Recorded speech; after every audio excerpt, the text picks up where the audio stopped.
বন্ধু, আজকে এপ্রিলের 10 তারিখ 2024-এর আমরা এই গাছ বসিয়েছিলাম। এটা এপ্রিলের ধরে নিন আরও 20 দিন গেলে তারপরে আমাদের এটা 2 বছর পূর্ণ হবে। তো এই গাছের সিচুয়েশানটা আপনারা দেখুন, প্রচুর পরিমাণে ব্রাঞ্চ এসছে। তো আমরা অলরেডি ব্রাঞ্চ কাটা চলছে এখানে। দেখুন কোন ব্রাঞ্চগুলো কাটবেন সেগুলো আমি এর আগেও দেখিয়েছি, তাহলে আমি দেখিয়ে দিচ্ছি। মিস করে যাচ্ছি। আচ্ছা দেখুন, এখানে এই লাইনটা কাটা হয়নি, এই লাইনটা কাটা হয়েছে। এই যে পুরানো ডালের উপরে দেখবেন যে এগুলো আছে, এগুলোকে আপনারা কেটে দেবেন, কারণ এখান থেকে এবছর ড্রাগন হবে। যখন এটা থাকছে, নতুন করে আপনার ব্রাঞ্চ গজাচ্ছে, তখন কিন্তু ম্যাক্সিমাম এনার্জিটা নিয়ে নেবে। সুতরাং আমরা এই পুরানো ডালে রাখবো না। আমরা দেখুন নূতন যে উপর থেকে গজাচ্ছে এইগুলোকে আমরা রাখছি, কারণ এগুলো আবার এর উপরে এসে পড়বে। এবছরেই আমরা অ্যাকচুয়ালি কী হয়েছে, আমরা খাবার দিতে লেট করে ফেলেছি। আমরা এই ধরুন মার্চ মাসে প্রায় খাবার দিয়েছি, মানে যেটা ডিসেম্বরে দেওয়া উচিত। তো যার ফলে আমাদের এই ব্রাঞ্চগুলো এখনও ম্যাচিওর হয়নি। এই ব্রাঞ্চগুলো আরও ম্যাচিওর হয়ে যেত, তখন যদি আমরা খাবার দিতাম। প্রচুর পরিমাণে ব্রাঞ্চ খাবার দেওয়ার পরেই বার হয়েছে। তো যার ফলে আমাদের এটা এখনও 6 মাস লাগবে। ওই নতুন ব্রাঞ্চগুলোতে 6 মাস হয়ে ধরুন আগস্ট সেপ্টেম্বরের দিকে ওর থেকে আবার ফ্রুটিং স্টার্ট হবে। ততক্ষণ কিন্তু আমাদের এই পূর্ণ ডালগুলোতেই আমাদের ফ্রুটিং হবে। এখানে দেখুন, এই যে যতই বড় ডাল হোক সেটাকে কিন্তু রাখবেন না। কাটতে আরও অ্যাডভান্স কাটলে ভালো হতো, কিন্তু আমাদের যেহেতু লেট হয়ে গেছে, তো সেই জন্য আমরা যে সাইজেই আছে আমরা কেটে দিয়ে দিচ্ছি, কারণ এগুলো কোনোভাবে রাখা যাবে না। ঠিক আছে, রাখলে গাছ হবে কিন্তু ফল ফুল হবে না। গোড়ার ডাল তো নর্মালি আপনারা কেটে দেবেন, এইভাবে গোড়ার ডালগুলো কেটে দেবেন। গোড়াতে কোনো রকম ডাল প্রমোট করবেন না। তো একটা গাছ এরকম ফ্রেশ হয়ে গেল। এই যে ছোট ছোট যেগুলো আছে এগুলো আপনারা কেটে দেবেন। জাস্ট দেখুন, আমার উপরে হাত যাচ্ছে না, না হলে উপর থেকে যে অতগুলো 10টা করে ডাল বার হয়েছে আমি হয়তো 3-4টা অবশ্যই কেটে দিতাম। কারণ যেগুলো এই যে মুখটা আর বাড়ার মতো এর বয়স নেই, একে কেটে দেওয়া উচিত। এটা যেমন এটা কন্টিনিউ করছে, এগুলো কন্টিনিউ করছে, এগুলো আরও লম্বা হয়ে পড়বে।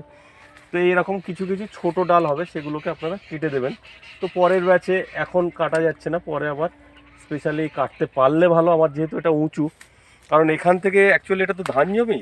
তো ধান জমির এই মাটিটাকে নিয়ে যখন উঁচু করে দিচ্ছি বেডটা, তখন কিন্তু আমার এই জায়গাটা দাঁড়ালে হাইটটা 6 ফুট অ্যাবভ হয়ে যাচ্ছে।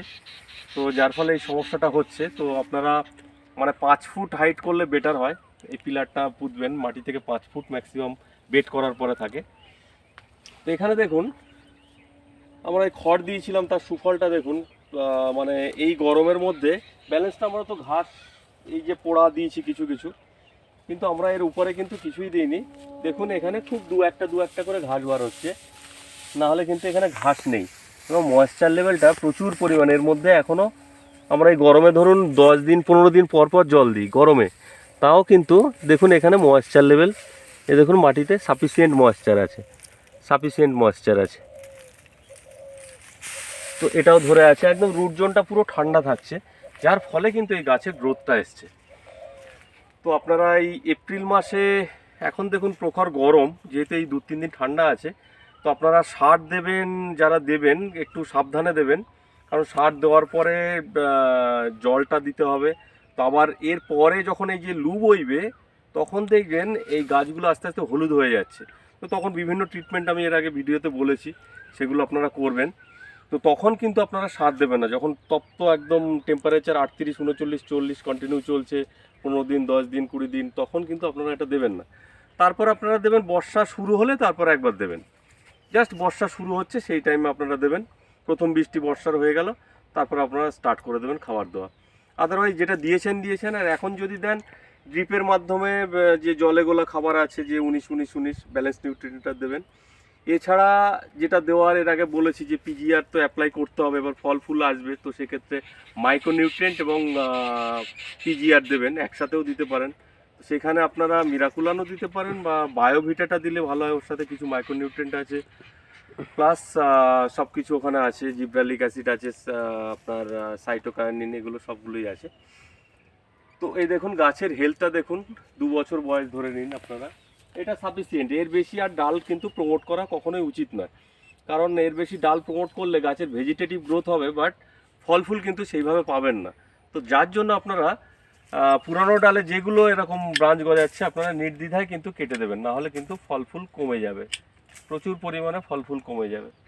এগুলো আপনারা কেটে দেবেন।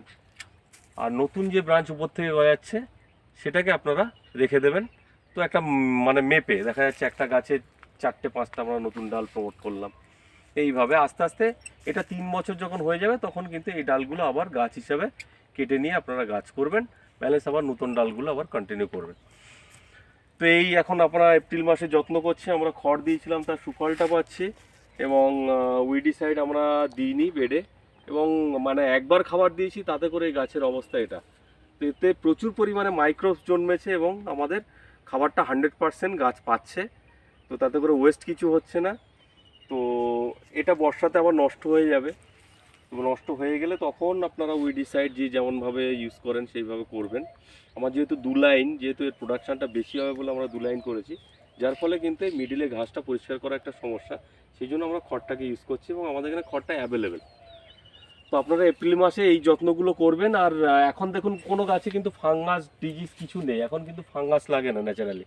2-1টা জায়গা দেখবেন পচা লাগছে, সেই জায়গাগুলো স্পেশালি আপনারা কপার অক্সিক্লোরাইড, ওই জায়গাটা মানে কাঁচা অংশ, ধরুন এই জায়গাটা লাগলো একটুখানি জায়গা, তো এই যে সাপোজ এই জায়গাটা লাগলো, তো আপনারা অনেকটা কাঁচা অংশ বাদ দিয়ে কেটে দিয়ে একটা মানে সেই সিগেচারে কিন্তু আপনারা অন্য ডাল কাটবেন না, তো ওটাকেই কেটে দিয়ে ওখানে একটু কপার অক্সিক্লোরাইড ঘষে দিলে আর কিন্তু নতুন করে কোনো পচন ধরবে না। আর কীটনাশক ধরে নিন আমরা লাস্ট ইয়ারে কিছুই দিইনি, কীটনাশক এতে কীট লাগে না, এতে একটাই ডিজিজ লাগে, ফাঙ্গাল ডিজিজ, ঠিক আছে, ব্যাকটেরিয়াল ডিজিজ এইগুলো লাগে, যার ফলে ফাঙ্গিসাইড আপনাকে মোটামুটি একটা রেগুলার বেসিসে দিতে হবে। এখন হাই হিউমিড আছে, তো এখন কিছু ফাঙ্গাস লাগতে পারে, যদি আপনারা দেখেন যে লেগেছে তো সেক্ষেত্রে আপনারা স্প্রে করবেন, নাহলে স্পেসিফিক যে গাছগুলো পচা লাগছে সেখানে সেখানে আপনারা একটু গাঢ় করে গুলে আপনারা কিছুতে করে দিয়ে দেবেন, তুলোতে করে। তো এই এখন এই পর্যন্ত। এছাড়া আপনারা যেই ফুল ফল আসবে, তো এখন থেকে আপনারা একবার পিজিআর দিন, ফুল ফল আসার আগে আর একবার দেবেন, এখনও 1 মাস প্রায় লেট আছে ফুল ফল আসতে, ঠিক আছে, তো 20 দিন থেকে 1 মাস, তো তারপরে আর একবার আপনারা ফুল ফলের টাইমে আপনারা কন্টিনিউ 20 দিন 25 দিন পর পর কিন্তু একবার করে পিজিআর ব্যবহার করবেন, এবং প্রত্যেক মাসে কিন্তু আপনারা দানা সার বলুন যে যেমন সার পারবেন সেইভাবে দেবেন, কারণ ফল ফুলের টাইমের প্রচুর এনার্জি লাগে, তো সেটাকে আপনাকে সাপ্লাই দিতে হবে, নাহলে ফলের পরিমাণ কমে যাবে, ফল ছোট হয়ে যাবে। এই এপ্রিল মাসের যত্ন এমন কিছু আপনাকে বিশাল খাবার যে দিতে হবে এপ্রিল মাসে তেমন কিছু নয়, আপনারা আগে দিয়েছেন সেটাই আপনারা কন্টিনিউ করে যান, মহা গরমে কোনো কিছু দেবেন না। জাস্ট দেখুন আমি যা যা করেছি সেগুলো আপনাকে বলেছি, বা এই ড্রাগন গাছগুলো দেখবেন ছোট থেকে বড় হয়েছে এই 2 বছরে, আপনারা ভালোভাবে ভিডিওগুলো দেখলে পারবেন ফার্স্ট ভিডিও কোথা থেকে শুরু হয়েছে। তো সেখানে দেখুন আপনারা এই 2 বছরে গাছ এই জায়গায় দাঁড়াচ্ছে, এর বেশি ডাল আমরা কিন্তু কোনোভাবে আর প্রমোট করব না, কারণ এর বেশি ডাল হলে কিন্তু আর ফল হবে না। তো আবার যখন বার হবে 5টা ডাল, তখন কিন্তু 5টা ডাল আমরা কেটে নেব, যদি আমরা 5টা নতুন ডাল রাখি, কারণ পুরানো ডালগুলোতে 2 বছর 3 বছর ফল হবে, তারপরে কিন্তু ওর এই জায়গাগুলো নষ্ট হয়ে যাবে, সব ফল হয়ে যাওয়ার পরে তখন কিন্তু আবার নতুন ডালে শুরু হবে, তখন এই ডালগুলোতে আর ফল ফুল তেমনভাবে হবে না, তো তখন আমরা কেটে চারা গাছ করব। তো এটাই এপ্রিল মাসের যত্ন। এছাড়া যারা যেভাবে পারবেন অভিজ্ঞতা আছে তারা করবেন, আর যারা নতুন চাষি তারা কিন্তু এই যেগুলো বললাম সেগুলো আপনারা ফলো করবেন, ভালো রেজাল্ট পাবেন। Thank you.